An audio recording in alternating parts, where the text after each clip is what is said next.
Abogado, y en el caso de, por ejemplo, muchas parejas que deciden hacer, o sea, en este caso las capitulaciones, ¿ya las capitulaciones no tendrían un efecto especial con digamos, con esta ley? Porque usted ya dice, no, igual ya al final las deudas nos toca A cubrirlas a ambos. los dos, con capitulaciones o sin capitulaciones.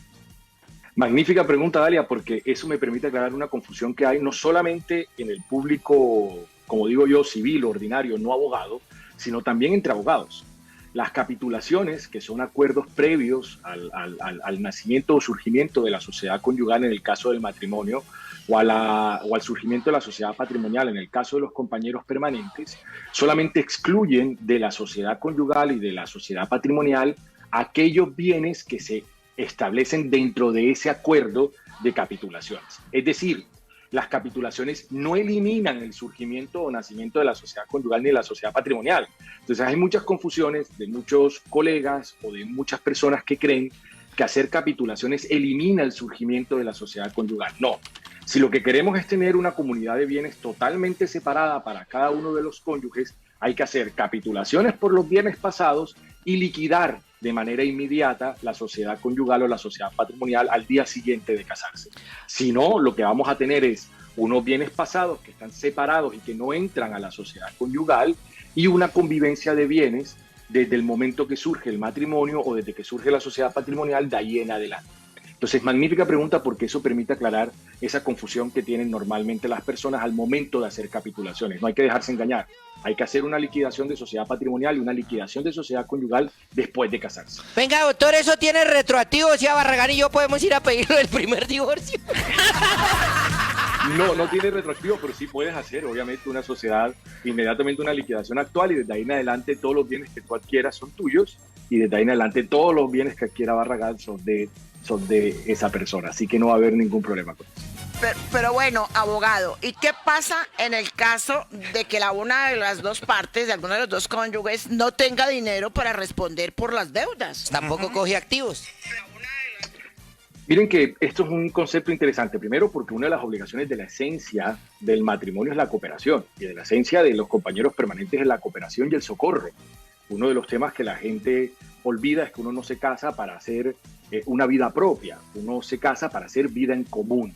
Entonces, lo primero es que la idea o la filosofía que hay detrás de una sociedad conyugal, una sociedad patrimonial, es el socorro y la ayuda mutua.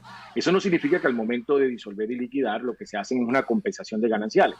Si una persona, por ejemplo, tiene unos activos y esos activos están acompasados con unos pasivos y esa persona tiene que asumir el 50% de ese pasivo, se va castigando los activos que tiene derecho por parte de esa sociedad conyugal hasta cubrir los pasivos correspondientes.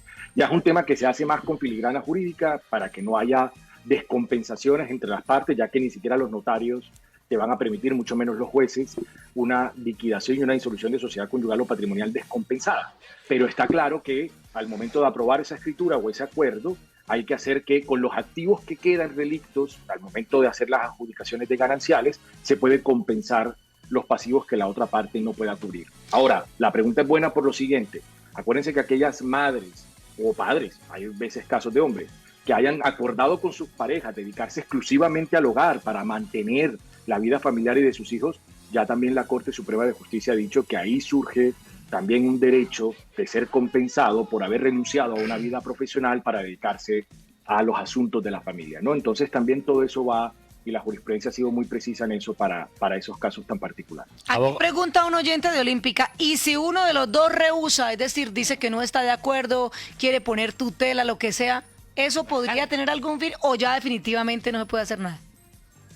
Mire que la tutela está en abuso por eso. La tutela es un medio en caso de violación de derecho fundamental. Aquí veo poco probable que exista la violación de un derecho fundamental, salvo que se esté violando una norma imperativa de orden público y por tanto el debido proceso. Pero si nos vamos ya a quejarnos y yo no quiero repartir los bienes con mi pareja, tan fácil que la ley te va a decir para qué te casaste o para qué te rejuntaste con 2 años de convivencia con el fin de hacer familia. Uno de los temas más importantes que tienen las normas de sociedad conyugal es esa imposibilidad de que una parte, luego de que quiere divorciarse, porque acuérdense que Colombia todavía no tiene la causal de me quiero divorciar. Es decir, uno no se puede divorciar porque se le da la gana, tiene que haber mutuo acuerdo de las partes en las causales del Código Civil. Yo no puedo decir se me acabó el amor y por eso me divorcio. Miren lo importante que es el contrato solemne del matrimonio y lo importante que es en ese aspecto el responder por las obligaciones sociales. Para la ley, el matrimonio es un contrato que hay que cumplir y por tanto, teniendo en cuenta ese contrato solemne, yo no puedo decir me divorcio porque se me acabó el amor. No, hay unas causales establecidas en la ley y hay un proyecto de ley que cursa con esa posibilidad, pero todavía no es ley.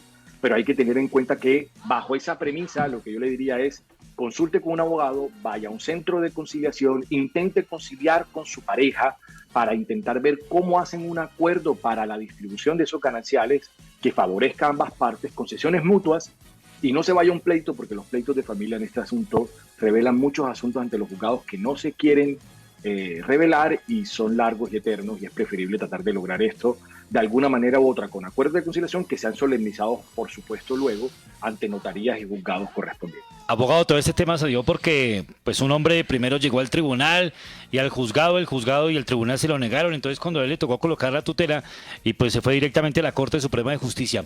Este mismo procedimiento lo tienen que hacer los otros ciudadanos y de pronto alguien que nos está escuchando dice, oiga, sí, yo quisiera que mi mujer me ayudara a pagar las deudas, ¿tiene que también colocar tutela, tiene que ir a la Corte Suprema o qué hay que esperar o qué hay que hacer? ¿Cuál es el proceso? Sí. Maravilloso. Miren que ahí la tutela se hace en ese caso particular de la Corte Suprema de Justicia porque hay una violación en la aplicación de la ley. Por eso les decía que el tribunal y el juzgado de primera instancia aplicaron de manera contraria una ley que establece una presunción y ellos la aplicaron al revés. Entonces, por eso procede la tutela, porque hay una violación claramente, un defecto de jure del fallo de utilizar una norma con una interpretación completamente contraria a lo estipulado por la jurisprudencia de la Corte Suprema de Justicia, Sala Civil. Entonces, esa es la razón por la que procede la tutela.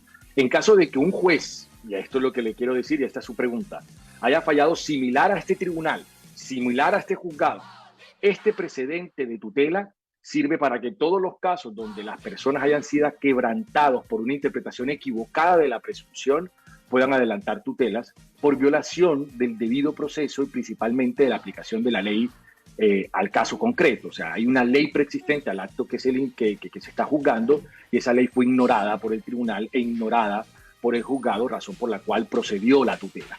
¿De acuerdo? Entonces, es un caso muy particular, pero en caso de que tú, en un caso viviente o abierto, que no haya tenido un fallo, donde tú no hayas reclamado a tiempo esta queja y que efectivamente quieras negociar con tu pareja el pago de estos pasivos, la tutela no será procedente si el caso está abierto en estos momentos. Solo es de ahí para allá, de lo que salga de aquí para allá.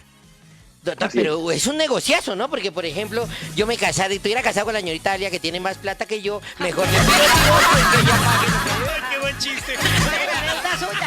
Óyeme, abogado, Ella, vamos, negra, ¿nos casamos? aquí un oyente dice lo siguiente, mire, yo le compré un carro a mi señora, estamos en proceso de separación, pero el carro está a nombre de ella. Ella no debería pagar el carro si es el suyo y está a nombre de ella, que lo termine de pagar. Claro. O con este tema tendría yo que terminar de pagar el carro con ella. Ay, lo mordió la vaca. Magnífica pregunta. Miren que en ese caso nada tiene que ver la titularidad del bien, por eso ¿No? es la sociedad conyugal. Claro. La sociedad conyugal, dicen Los los dos. buenos profesores, Los dicen que la sociedad conyugal entra en debates cuando va a morir, es decir, cuando se va a liquidar. Ese bien que está en cabeza de uno de los cónyuges, a pesar de estar únicamente bajo su titularidad, queda afecto para efectos de gananciales a la liquidación de la sociedad conyugal. O sea que ese bien hay que repartir el activo en mitades y la deuda para adquirir ese bien en mitades. Claro, o sea, Siempre y claro, cuando, porque obviamente, terminan de Dígame. pagar el carro, la deuda es de los dos, pero cuando terminen de pagar el carro carro es es de de los ella. dos. No, señor, No. porque es que es un activo que entra en 50-50. Pero si el carro está a carro nombre está a de nombre de No ella. importa, porque si usted está casado, todos los bienes entran en sociedad conyugal. Total. Y a la hora de así vender, es, reparten adquiridos las dos obviamente cosas. durante la sociedad conyugal, tal cual, lo acaba de decir. O sea, que cuando se O adjudiquen sea las que- hijuelas, ese carro se va a dividir 50% para El el marido, negocio, 50% para ajá. El ella. negocio está en separarse hoy en día, ¿verdad?